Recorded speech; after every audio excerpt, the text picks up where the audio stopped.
안녕하세요. 사랑하는 사람이 정신질환을 앓을 때 도움이 되는 방송 조은의 마음약국입니다. 오늘 우리가 만나볼 분은 청소년 정신건강을 위해 다양한 활동을 하는 멘탈헬스 코리아의 부대표님 장은하님이 있습니다. 안녕하세요. 장은하 부대표님, 이렇게 조은의 마음약국 인터뷰에 응해주셔서 감사합니다. 간단한 자기소개와 함께 멘탈헬스 코리아에서 어떤 일들을 하시는지 말씀해 주실 수 있으실까요? 네, 안녕하세요. 저는 멘탈헬스 코리아 부대표 장은하라고 합니다. 반갑습니다. 네. 네, 멘탈헬스 코리아는 정신건강 생태계에서 컨슈머 무브먼트를 펼치는 비영리 기관이에요. 네. 2018년도에 카이스트 MBA 출신들이 모여서 이제 설립을 하게 됐고, 다양한 정신건강의 스펙트럼을 가진 사람들이 이제 함께 연대하고 도움받을 수 있는 그런 커뮤니티 서비스를 만들어 보자. 그리고 앞으로 이제 미래 세대에게 새로운 정신건강 컨슈머 모델을 제시를 해서 이제는 정신건강 문제 앞에서 누구든지 홀로 싸우게 내버려 두지 않는 그런 사회를 만들어 보자는 이제 큰 비전을 가지고 다양한 비영리 사업들을 해 나가고 있습니다. 네. 그러시구나. 컨슈머 무브먼트라는 것은 소비자 운동을 말씀하시는 거죠? 네, 맞습니다. 네. 제가 사실, 잘 몰랐었는데, 장은하 부대표님하고 제가 페이스북 친구였더라고요. 네. 네. 그래서, 멘탈 헬스 코리아 피어 스페셜리스트 팀이 새 책을 출간했는데, 이 책을 소개하시는 페이스북 게시물을 보고 제가 장은하 부대표님께 인터뷰 요청을 하게 되었습니다. 저희 구독자분들에게 피어 스페셜리스트라는 명칭이 좀 생소할 수 있을 것 같거든요. 그 피어 스페셜리스트가 무엇이고 어떤 일들을 하는 것인지 말씀해 주시면 감사하겠습니다. 네. 피어 스페셜리스트는 자신의 아픔을 바탕으로 삶을 변화시켜봤던 경험을 가진 아픔의 경험 전문가라고 할 수가 있어요. 그래서 살아있는 그런 회복의 경험을 가진 피어들, 즉 동료들의 전문가라고 할 수 있는데요.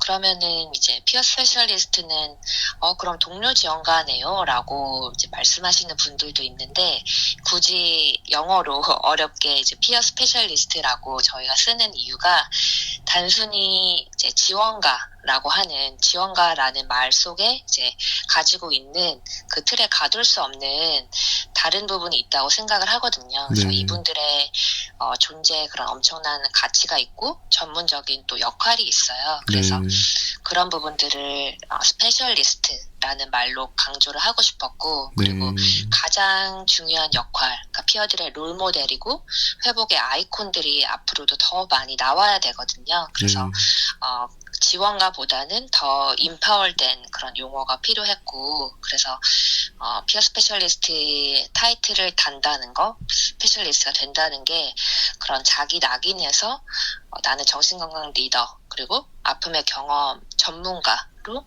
완전히 이제 관점을 좀 혁신을 해서 자기 인식 관점에서도 완전한 그런 전환을 이뤄내는 과정이라고 할 수 있을 것 같아요. 네. 지금 설명해주신 피어 스페셜리스트 팀원들이 우리의 상처는 솔직하다라는 책을 썼는데, 제가 책을 읽어보니까 청소년들이 쓴 글이라고 믿기지 않을 만큼 잘 썼더라고요. 네. 이번 책이 나오게 된 배경과 책 준비하는 과정 가운데 의미 있었던 일이 있다면 좀 듣고 싶습니다. 네네. 이 책을 쓰게 된 배경은 이제 우리가 그동안 수많은 청소년들이 자해를 하고 우울증을 겪고 또 자살 시도를 하기까지 그런 삶의 낭떠러지에 서 있는 모습들을 목격을 많이 하면서도 정작 그들에게 어떤 일이 일어나고 있는지를 잘 몰랐던 것 같아요. 그래서 몰랐기 때문에 우리는 더 그냥 쉽게 얘기할 수 있고, 혹은 막 비난하는 사람도 있고 판단해 버렸던 것 같거든요. 그래서 이 책은 단순히 우울증이어서, 혹은 그냥 제가 학교폭력의 피해자라서 같이 하나의 그런 아픔이 단어로 규정되었던 것이 아니라, 진짜 그 단어 뒤에 숨겨진 아이들의 진짜 비하인드 스토리를 담고자 노력을 했고요. 네. 그리고 이제 어른들은 쉽게 얘기를 하잖아요. 쉽게 마음 아파하는 아이들한테 그냥 나약하고, 너가 배가 불렀고, 문제아 취급을 하면서, 네. 도저히 쟤는 이해할 수가 없다. 이렇게 이제 손가락질을 많이 하시는데, 네. 이 책에서는 아이들이 직접 그 시작점을 썼어요. 네. 그래서 과연 그 시작점이 어디였는지, 그리고 아픔을 이겨내는 과정 속에서 얼마나 아이들이 많은 오해와 또 잘못된 판단과 비난이 이루어졌는지를 낱낱이 확인할 수도 있고요. 그래서 좀 청소년의 정신건강 문제를 대할 때 우리 사회가 나아가야 할 방향에 대해서 청소년이 직접 이제 목소리를 내야 한다는 그런 목적에서 이 책을 이제 기획을 하게 된 배경이라고 생각을 합니다. 네. 말씀을 들으니까 제가 네네. 한 30년 전쯤에 중학생이었는데 그 중학교 2학년 때 처음 진단을 받았거든요. 조울증 진단을. 네네네. 근데 그 당시에도 이 멘탈 헬스 코리아가 있었으면 얼마나 좋았을까. 이런 도움을 받았으면 얼마나 좋았을까 하는 생각이 드는데, 네. 책을 준비하시면서 에피소드 있으시면 좀 네. 소개해 주시면 감사하겠습니다. 저희가 책을 쓰기로 한 게 작년 봄이었어요. 그래서 이런 책을 내자고 했을 때 20명이 넘는 이제 피어 스페셜리스트들이 적극적으로 나도 같이 책을 써보고 싶다 이렇게 참여 의사를 밝혀줬는데요. 그래서 매일 1시간씩 함께 이제 글을 쓰는 시간이 있었고 그 글을 이제 공유하고 또 서로 글을 보면서 가슴 아파서 막 울기도 하고, 왜냐면 우리가 만나서 했던 얘기들보다 더 깊은 얘기들이 그래서 다 나왔기 때문에 네. 처음 알게 된 얘기도 많았고, 그래서 피드백을 주고 받으면서 한 1년 정도 책 작업을 했던 것 같아요. 네. 근데 그 과정 자체가 이제 서로한테 굉장히 큰 용기와 힘이 됐던 것 같고, 나 혼자가 아니구나. 네. 그리고 그런 아픔을 고백하기까지 굉장히 큰 용기가 필요한데 그런 것들이 같이 하는 멤버들이 있으니까 그런 게 이제 굉장히 의지가 또 많이 됐던 것 같고, 네. 그래서 이제 또 많은 분들이 이거 진짜 청소년이 쓴 거 맞냐, 너무 글을 잘 썼다 네. 이렇게 이제 말씀을 해주시는데, 저는 피어 스페셜리스트들이랑 2018년도부터 약 4년, 5년을 이제 같이 활동을 했잖아요. 근데 그 능력을 가진 친구들이 바로 피어 스페셜리스트라고 생각을 해요. 그래서 정말 수많은 아픔과 회복의 과정과 또 자기 성찰과 또 고뇌를 하면서 자기 머릿속에서 이제 정리된 그런 성숙하고 정말 귀한 생각들을 가진 아이들이고, 그래서 이 친구들을 그냥 단순히 이제 진료실 안에서, 상담실 안에서 혹은 뭐 교실 안에서 봤을 때는 그냥 자해하는 애고, 뭔가 막 문제가 있는 애고 치료가 필요한 애고 그렇게만 보여졌던 아이들인데 정말 수많은 잠재력을 갖고 있잖아요. 네. 그래서 그거를 알아봐주고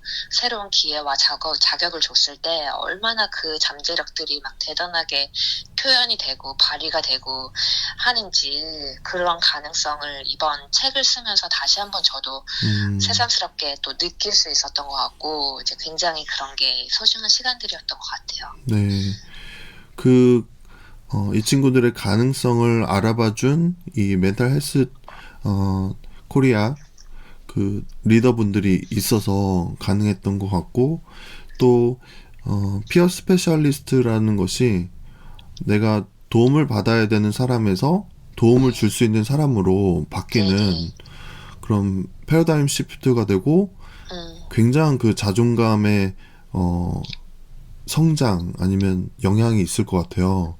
네, 맞습니다. 저 또한 이 조은의 마음 약국 하기 전에는 그냥 이런 아픔이 있었던 사람 뭐 이렇게 됐는데, 조은의 마음 약국 하면서 저도 온라인 동료 지원가라는 생각을 가지고 하고 있는데, 예, 굉장한 그 저한테도 성장이 있고 저한테도 회복이 있고 또 자존감에도 큰 영향을 주었던 것 같아요. 네, 맞습니다. 그래서 저희 유튜브에도 이제 자살 시도를 했던 이제 친구가 그 자신의 경험과 또 회복 과정을 이제 영상으로 이제 올렸는데 네. 그때 이제 굉장히 걱정을 많이 했대요.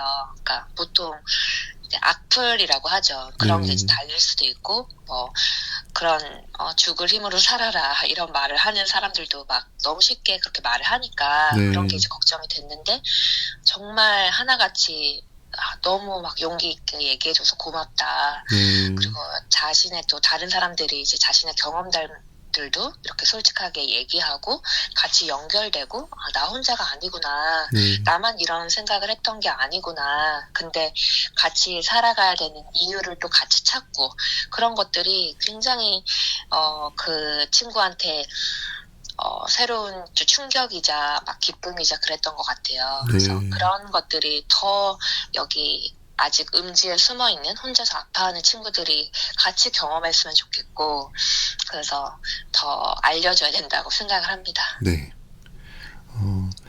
네. 많이 알려지면 좋을 것 같고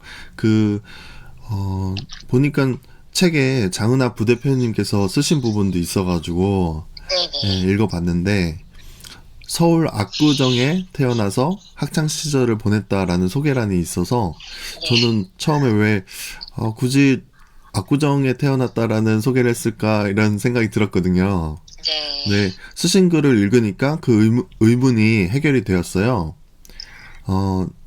돈으로 살 수 없는 것들이라는 소제목으로 글을 쓰셨는데 압구정의 학교 생활은 어떻고 그 가운데 느끼신 것들이 무엇인지 궁금합니다.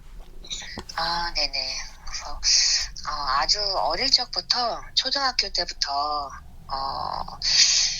돈에 대해서 좀 잘못된 생각을 갖게 하는 그런 환경이었던 것 같아요. 그러니까 네. 돈이 물론 중요한데 그게 이제 어떻게 교육을 받느냐도 굉장히 중요하잖아요. 네.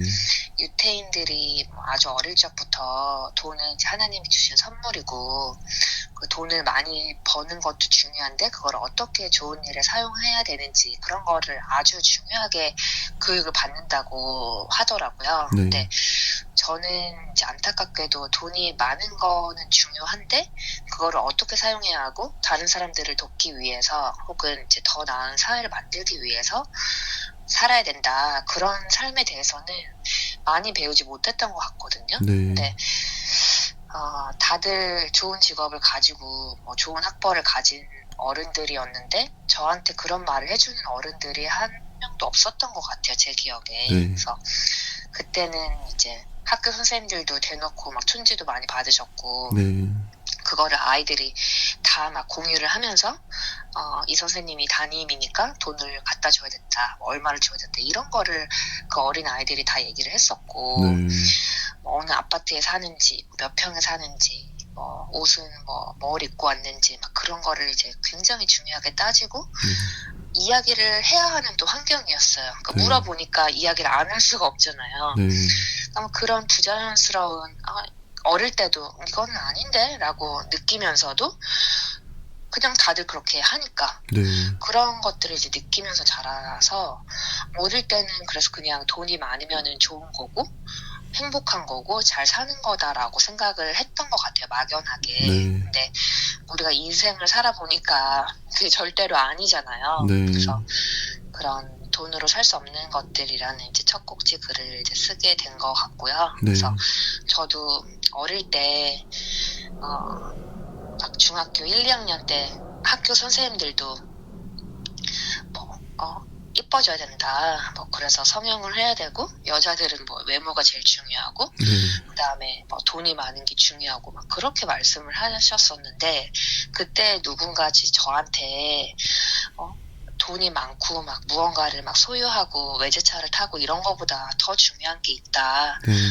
진정으로 다른 사람들, 마음 아픈 사람들한테 가서 얘기 듣고 그런 아픔을 함께 나눌 수 있는 사람이 돼야 되고 사랑을 많이 해야 된다고 그런 거를 얘기해주는 어른이 있었다면 네. 좀 더 어릴 때 행복에 대한 게 어떤 건지 그리고 내가 어떤 삶을 10대, 20대, 30대 때 살아야 되는지 그런 거를 알 수 있지 않았을까? 네. 그래서 어른들이 그런 얘기를 우리 후배들한테 미래 세대들한테 많이 해줘야 되지 않을까? 네. 그런 생각에서 그 꼭지를 쓰게 된 것 같아요. 네. 그 책에 보니까 고등학생 친구들이 이제 쉬는 시간이나 아니면 점심시간 때 그 학교 밖에 나가서 성형외과에 가서 상담받고 오고 이런 얘기도 있더라고요. 네. 와, 깜짝 놀랐는데 이제 어, 잠재적 고객이기 때문에 네. 거기서 상담도 해주고 그쵸. 이랬다고 하는데 그렇죠. 네. 참, 그, 처음 들으셨어요? 그런 얘기? 네네네. 그런 얘기 처음 들어봤어요. 압구정에는 성형외과가 워낙 많다 보니까, 네, 그게 이제 익숙한 것 같아요. 네, 그리고 엄마들도 그게 본인이 이제 그러셔서 그런지는 모르겠지만, 그게 되게 당연한 거. 그래서 지금도 이제 그 지역의 아이들 보면, 저희 때는 그냥 상담만 받고 성인 되면 하는 거였는데, 네, 지금은 중학생 때부터도 많이 하더라고요. 어, 뭐 쌍꺼풀이라든지. 네, 그래서 여전히 그런 게 더 강조가 되고 있고 아이들이 그런 걸 되게 로망으로 생각하는구나. 그런 교육이 되게 절실하다고 느끼고 있죠. 네. 그,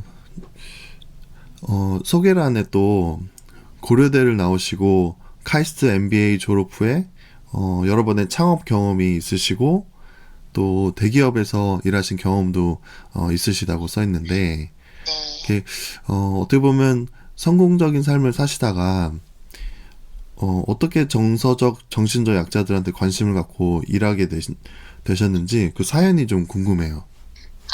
네네.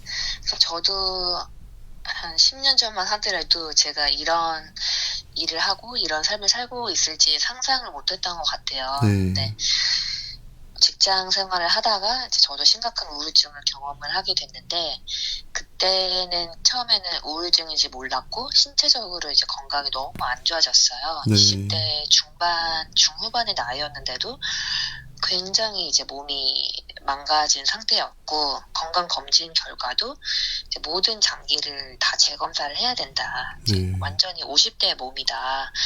그랬는데 저는 이유를 잘 몰랐죠. 몸이 왜 이렇게 됐는지. 네, 근데 이제 돌고 막 병원도 막 여러 군데 가보고 막 상담도 하고 하면서 이제 심각한 우울증이라는 거를 알았고 네, 그래서 여러 가지 이걸 해결하려고 노력을 많이 했는데 이게 진짜 내가 원하는 그런 삶의 변화를 만들어내기가 한계가 있더라고요. 그래서 네, 결국에는 이제 약물에 의존하거나 상담을 받아서는 내가 이제 완전히 변화되기는 어렵겠다. 네, 자꾸 이제 내가 못하는 거, 뭐 해야 되는데 이제 안 하고 있는 거, 그런 한계만 계속 확인을 하게 되니까 네, 더 힘들어지고, 그래서 뭔가 좀 진정한 삶의 변화를 만들어내자라는 이제 결심을 하게 됐어요. 네, 그래서 그때 회사에 이제 발레리나 강수진 씨가 오셨어요. 네, 그때 49살이셨거든요. 네, 그러니까 내년이면 50살이 되는 분이셨는데 그때 이제 어떤 분이 질문으로 내년에 50이 되는데 어떻냐고 네, 기분이 어떻냐 이렇게 물었는데 네, 그분은 자기는 지금 내 나이가 너무너무 좋고 내년이 되면 나는 더 건강해지고 더 지혜로워지고 더 그런 연륜이 쌓일 거기 때문에 그때 내 모습 너무 기대가 되고 좋다고. 네, 근데 이제 그게 그렇게 자기가 생각을 만들어주고 이 자리에 서 있게 된 게 매일 아침에 자기는 하루도 빠지지 않고 정말 바쁘면 10분 그다음에 여유가 있으면 2시간 이렇게 스트레칭을 한다고 하더라고요. 네, 그래서 그 말을 듣고 저는 그때 20대 후반이었는데 너무 충격을 받은 거예요. 네, 그때는 되게 젊은 나이잖아요. 네, 근데 막 내년이면은 30살이고 뭐 나이도 들었는데 뭐 새로운 도전을 뭘 할 수가 있겠냐. 막 이젠 체력도 딸리고 막 이렇게 생각을 제가 했었거든요. 네, 그래서 이거는 진짜 아니다. 그래서 그때부터 이제 다음날 아침부터 매일 아침에 이제 6시에 회사 출근하기 전에 계속 웨이트를 제가 3, 4년 동안 계속 PT를 받았어요. 네, 그리고 복싱도 배우고 그러면서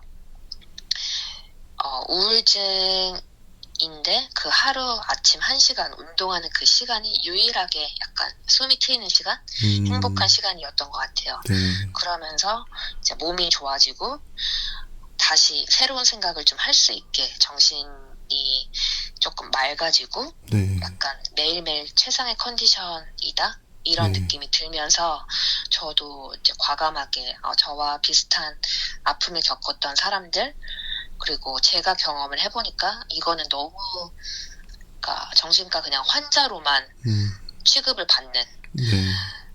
내가 돈을 내고 서비스를 이용을 하고 하는 건데도 네. 거기다 대고 제대로 정당한 말을 못하게 되는 그런 분위기? 네.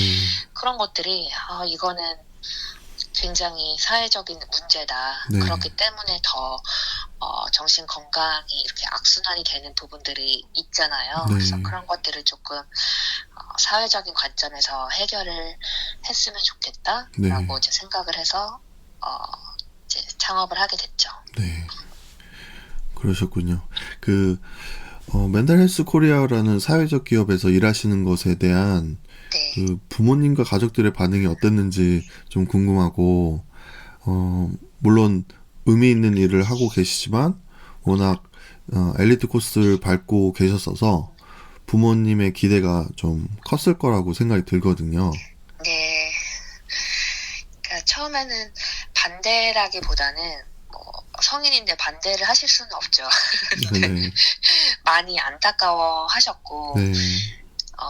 경제적인 것도 이제 당연히 터무니없이 어떻게 보면 비영리다 보니까 처음에 당연히 그 전에 회사에서 받았던 것만큼 받을 수도 없고 오히려 자비를 써야 되는 네. 그런 상황이었으니까. 근데 그런 것도 있었고 정신적으로도 이 일이라는 게 이게 너무 힘든 일이다. 그래서 너가 하면서 너무 힘들고 지치지 않을까? 이런 걱정을 많이 하셨었고. 네. 근데 이제는 또 묵묵히 그냥 지켜봐 주시고 또 제가 그 전에 회사를 다니면서 그 일의 가치라든지 일을 하는 이유라든지 이런 것 때문에 힘들어하는 거를 많이 보셨기 때문에 네. 제가 지금은 행복이고 제 소명이라고 생각하고 평생 하고 싶은 일이라고 얘기를 여러 번 해서 이제 네. 그런 것들을 좀 인정을 해주시는 것 같고 그래서 제가 이제 뭐 사람들이 어떤 일을 해야 돼요? 뭐 10대, 20대 때 이제 많이 고민을 하잖아요. 네. 근데 저도 이제 고민을 많이 했었고, 그래서 내가 좋아하는 일을 해야 되고, 내가 잘하는 일을 해야 된다. 네. 그렇게 이제 두 가지의 접점인 일을 찾아야 된다. 이렇게 생각을 많이 했었는데, 네. 저도 뭐 창업도 해보고, 또 회사도 다녀보고 이렇게 하면서 그런 일들을 해보니까, 커리어를 뭐 전문적으로 쌓는다든지 경제적으로 이제 채워간다든지 그런 것들은 있어도 마음의 충족이 잘 안 되더라고요. 그러니까 물론 이제 되는 분도 있을 거예요. 근데 저는 안 됐어요. 네. 그래가지고 이제 부모님도 그거를 이제 지켜보면서 되게 정신적으로 허기가 졌다. 그리고 이 일을 얘가 평생 하지 않을 것 같다. 이런 생각을 옆에서 느끼셨던 것 같고 네.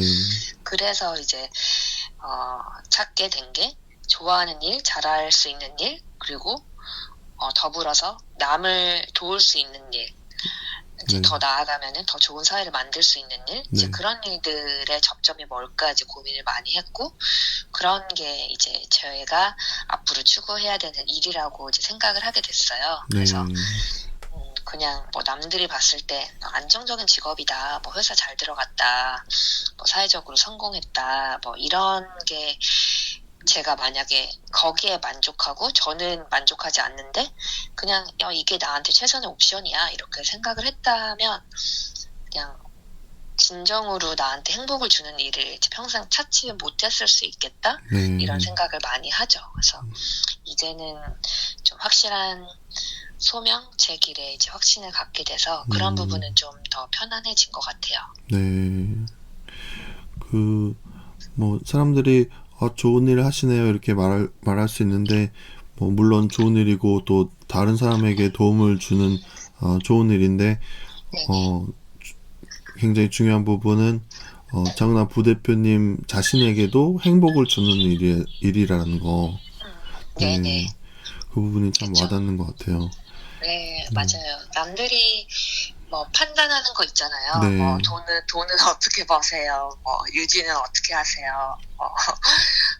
왜 이런 일을 하세요? 뭐 이렇게 얘기를 많이 하시는데 그거에 흔들릴 수도 있잖아요. 네. 근데 저는 결국에 이런 일을 하시고 또 이런 일을 하고자 하시고 이런 분들이 또 많이 이 방송을 들으실 것 같은데 네. 결국에는 제가 제일 좋은 것 같거든요. 그래서 네. 제가 저한테 제일 좋고 제가 좋아서 하는 일이기 때문에 남들이 그냥 사회적으로 이렇게 평가하거나 그냥 판단하거나 이런 거에 별로 이제 신경을 안 쓰는 것 같아요. 네. 네. 네. 네. 그러면 그 멘탈 헬스 코리아를 하시면서 어려운 가운데 있는 많은 청소년들을 만나셨을 텐데 그 중에서도 이렇게 자해를 하는 학생들에게도 도움을 주시는 것으로 알고 있거든요. 네네. 예. 한국에 자해하는 학생들이 정말 많은지 또 자해하는 친구들은 어떻게 도움을 주는 것이 좋고 부모가 해야 하는 역할은 무엇인지 좀 말씀해 주시면 감사하겠습니다. 네네. 자해하는 청소년들은 이제 지속적으로 증가하고 있고, 더더욱 이제 코로나로 인해서 어른들뿐만 아니라 청소년들, 아이들의 정신건강 문제가 앞으로도 계속 사회적으로 가장 큰 이슈가 되지 않을까 싶어요. 네. 그래서 자해, 자살을 시도한 이제 청소년들이 2015년에 비해서 19년도에 50%나 폭증했다라고 이제 보고가 되고 있고, 그리고 이제 비자살성 자해를 하는 청소년들이 이제 그 정서 행동 검사를 학교에서 하잖아요. 네. 그때 자해를 하는지 이제 그런 거 체크하는데 많이 또 솔직하게 체크를 안 하죠. 왜냐면 체크를 하면 또 위클래스에 가야 되고 가기 네, 싫어도 네. 가야 되고 보고가 또 부모님한테 보고가 되고 하기 때문에 네. 그래서 이제 그 수치는 정확하다고 저는 보지는 않고요. 네. 네, 해외 그런 수치라든지 이런 것들 봤을 때 보수적으로 잡아도 15%에서 20% 정도가 네. 이제 자해를 경험을 했다라고 이제 저희가 볼 수 있을 것 같고, 네. 그래서 이 책에도 이제 자해 관련된 꼭지가 있어요. 네. 그게 자해 전문가, 이제 피어 스페셜리스트들이 5주 동안 프로젝트를 해가지고 직접 경험을 바탕으로 치료자들이 어떻게 도움을 줘야 되는지, 부모들이 어떻게 해야 되는지 이런 것들을 정리를 한 이제 내용이 있거든요. 네. 그래서 그 중에서 몇 가지만 이제 소개를 드리면, 자해하는 청소년한테 선생님도 그렇고 어머니들도 그렇고 정말 놀라시죠. 근데 네.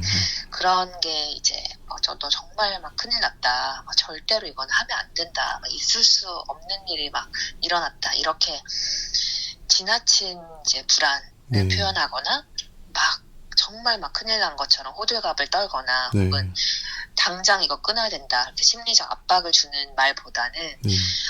공부를 하실 필요가 있죠. 그래서 자해는 언젠가 끊을 수 있는 거다라고 믿어주는 느낌, 그리고 그런 말을 편안하게 해주는 게 중요하고요. 네. 그리고 이제 보통 아이들이 받는 질문 첫 번째가 왜 했어? 왜 자해했어? 이렇게 물어보는 건데 아이들이 정말 똑똑해요. 뭐라고 얘기하냐면 그거는 선생님이 듣고 싶은 얘기고요. 네. 제가 왜 자해했는지는. 네. 근데 저는 제 힘든 마음을 좀 궁금해 해주셨으면 좋겠어요. 그렇게 얘기하거든요. 그래서 그렇게 스스로 몸을 해칠 정도로 어떤 게 그렇게 너를 힘들게 했는지 진심으로 물어봐주고 또 함께 도와주는 거, 그리고 함께 하나하나 해결해보자 이렇게 손을 잡아주는 게 중요하다고 얘기를 하고요. 그러니까 말뿐인 위로나 걱정이 아니라 실제로 문제를 겪고 있는 친구들이 많이 있어요. 네. 그래서 그런 이제 삶의 문제 해결에 있어서 적극적이고 헌신적으로 도와주는 것들, 지원이 정말 중요하다고 생각을 하고요. 네. 그래서 분명히 그 이유들이 있기 때문에 꾸준한 상담 그리고 지지를 통해서 그 고통들을 좀 헤쳐나갈 수 있는 내면의 힘을 길러주는 것도 중요하고, 네. 그리고 그런 폭력적인 것들, 가정폭력, 성폭력 이런 문제들은 아이가 스스로 거기서 빠져나오거나 해결할 수 없는 부분들이 있기 때문에 이것들은 이제 주변의 어른들이 직접 팔을 걷어붙이고 나서가지고 그 상황 속에서 구출을 해주는 것이 이제 부모님들 그리고 주변 어른들의 가장 중요한 역할이라고 생각을 합니다. 네. 그 얼마 전에 감정에 대한 강의를 들은 적이 있는데 네네. 이 사건보다는 그 마음에 집중을 하는 거가 좋다라고 하셨는데 이 자해하는 친구들에게도 자해라는 그 사건보다는 네, 그 이면에 있는 아이들의 마음에 공감을 해주고 또 함께 아파해주는 것이 필요하다고 생각이 드네요. 네, 맞아요. 그냥 왜 네, 자해했어? 이렇게 하면 모르고 얘기를 해요. 네, 힘들어서 정말 죽고 싶어서 음, 이렇게 하지 않으면 안 될 것 같아서 자해를 한 건데 네, 그 뻔한 그거를 또 왜 했어? 이렇게 물어보고 뭔가 네, 취조하듯이 그리고 아이들은 딱 보면 당연히 알거든요. 이 어른이 나를 정말 도와주고 관심 있는 사람인지 네, 아니면 그냥 의무적으로 선생님이니까 그냥 나를 대하는 건지 알기 때문에 진짜 헌신적인 어른 한 명, 그 한 네, 명만 있으면 되거든요. 그래서 네, 그런 부분들이 어, 우리가 생각해야 될 부분이 아닌가 싶습니다. 네, 네. 멘탈 헬스 코리아에서 그 정서적으로 정신적으로 힘든 친구들을 피어 스페셜리스트로 변화시키고 그런 교육하시는 그런 과정에서 제일 기억에 남는 일이 있으시다면 좀 소개 부탁드립니다. 아, 네네. 저는 한 청소년의 말이 제 머릿속에 아직도 되게 강하게 남아있는데요. 네, 그 친구가 이제 한 말이 저는 자살 시도자로 사회에 기억되고 싶지 않다. 음, 저는 살아남은 성공한 생존자가 돼서 신문에 대해서 특별히 될 거다. 이렇게 이제 네, 얘기를 했어요. 근데 네, 그게 너무 이제 아이들이 정말로 똑똑하다 이런 생각도 느끼면서 평생 숨겨야 되는 그런 비밀, 약점이라고 생각했던 것들이 멘탈 헬스 코리아에서 이제 활동을 하고 또 같이 활동하는 친구들을 이렇게 보면서 스스로 그거를 강점화시키고 경쟁력이라고 생각하게 되고 그렇게 이제 내면을 탄탄하게 다져가는 모습들이 한 명 한 명 정말 다 너무 소중한 것 같고 감사한 일이고요. 그리고 네, 그게 이제 아이들이 각자의 소명 그리고 꿈으로 연결이 돼서 대학 진학도 꿈꾸고 또 다시 한번 열심히 한번 살아보겠다. 최선을 다해서 내가 성공해보겠다. 네, 이렇게 이제 결심을 해줬을 때 그게 정말 귀한 것 같아요. 네. 정말 너무 이렇게 울림이 있는 그런 말을 해준 친구가 있네요. 네. 네, 좀 갑작스럽게 장은하 부대표님의 인생 철학과 인생 목표가 궁금하거든요. 네. 그래서 저도 20대 때는 네, 이런 거를 되게 중요하게 생각하고 막 멋있게 막 거창하게 막 글도 써보기도 하고 그랬는데 네, 이제 살다 보니까 그게 어떻게 보면 제가 목표한다고 되는 것도 아니잖아요. 그래서 네, 그거를 이제 깨닫고 나서는 뭔가 인생 철학이라고 하니까 이제 거창하다는 생각이 들고 이제 네, 그저 저는 사람들이 마음이 힘들 때 언제든지 편하게 저한테 연락을 해주고 도움을 네, 청할 수 있는 그런 사람으로 존재하고 싶다. 네, 그런 게 이제 인생 목표라면 목표라고 할 수 있을 것 같아요. 그리고 네, 제가 노력해야 되는 부분이고, 그래서 제가 아파 보고 이제 힘들어 보니까 제 얘기를 솔직하게 털어놓고 특히 이제 도움을 요청할 수 있는 사람은 정말 없었거든요. 그래서 네, 그때 이제 단 한 명만 있으면 되는데도 그런 사람이 없더라고요. 그래서 이제 좀 더 욕심을 이제 부리자면 이런 정신 건강 문제를 이제 회복하는 과정을 통해서 이제 고통을 이제 본인만의 그런 유니크한 그런 개성이나 창조적인 에너지로 이제 전환시킨 사람들한테 이제 관심을 갖게 돼서 그런 사람들의 이제 스토리를 세상에 더 알리고 저도 이제 그런 사람이 되고 또 같이 함께 할 수 있는 좀 재미난 일들을 많이 만들어서 그런 용기를 좀 줄 수 있는 일들을 하면서 살아가고 싶은 게 제 목표입니다. 네. 그 참 우리의 이야기를 아무런 편견 없이 들어줄 수 있는 한 명만 있으면 우리가 네, 살아가는데 정말 큰 힘이 되는데 네, 그 한 명이 정말 찾기 힘든 것 같아요. 네. 맞아요. 자구나 부대표님이 생각하시는 이상적인 대한민국의 모습은 무엇일까요? 네, 그래서 정신건강 문제는 누구나 이제 삶을 살면서 겪을 수 있는 거잖아요. 그래서 네. 인간이기 때문에 느낄 수 있고 인간이기 때문에 당연한 거라고 생각을 하거든요. 네. 그래서 이런 문제들을 겪고 있다는 게 삶 속에서 경험하는 그런 다양한 이슈나 감정들에 이제 함께 잘 지내고자 하는 것이기 때문에 이거를 어떤 특정 사람만 겪는다던가 문제화하는 게 아니라 이런 편견들을 줄이는 게 되게 중요하다고 생각을 해요. 네. 그래서 정신건강 영역에 있어서 이상적인 대한민국의 모습이라고 한다면 물론 이제 많이 발전해야 되고 많은 영역에서 이제 말씀 드릴 수 있는 부분이 있겠지만 일단은 중요한 거는 자신들이 이제 느끼는 감정들을 자유롭게 표현할 수가 있고 더 많이 이야기할 수 있는 그런 문화가 되고 네. 그게 이상하게 받아들여지지 않는 사회가 되는 게 아닐까 생각을 해요. 네. 그래서 사람들이 좀 터놓고 얘기하고 그리고 정신건강 문제를 더 중요하게 지금보다 더 중요하게 생각하고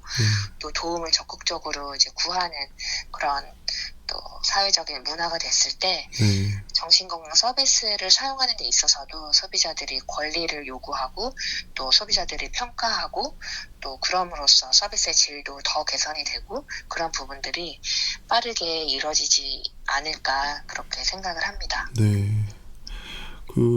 사실 정신건강에 대해서 이렇게 터놓고 이야기할 수 있는 그런 문화나 아니면은 사회적으로 그것이 가능하다면 네. 아픔이란 것이 드러냈을 때 치유가 가능한데 네. 보통 이제 정신건강과 관련해서는 아픔을 자꾸 숨기게 되잖아요. 네. 그래서 더 아파지는 그런 결과를 얻게 되는 것 같은데 전 말씀해주신 대로 우리 사회가 좀 정신건강에 대해서 터놓고 이야기할 수 있는 그런 사회가 되면 좀 더 건강한 사회가 되지 않을까라는 생각을 하고 또 그것을 들어줄 수 있는 사람들이 있으니까 또 더 따뜻한 사회가 될 수 있을 것 같은데 네. 이렇게 대화를 나누다 보니까 벌써 이제 인터뷰를 마쳐야 되는 그런 아쉽지만 그런 시간이 됐는데 끝으로 조은의 마음 약국 구독자분들께 하시고 싶은 말씀과 또 저희가 어떻게 멘탈 헬스 코리아를 응원할 수 있을지 그런 것들을 말씀해 주시면 감사하겠습니다. 네. 이 방송을 또 들으시고 또 마음을 이제 나누실 분들을 이제 생각을 하니까 되게 마음이 또 저도 따뜻해지는 것 같아요. 네. 그래서 저희 청소년 피어 스페셜리스트들도 그런 댓글 하나하나 마음을 나눠주시는 거에 굉장히 용기와 희망을 많이 얻거든요. 네. 그리고 힘을 많이 얻기 때문에 이런 컨텐츠들에 또 적극적으로 또 좋아요도 눌러주시고 네. 또 댓글도 달아주시고 네. 또 같이 연결될 수 있는 것들이 있으면 되게 좋겠다는 생각이 들고요. 네. 그리고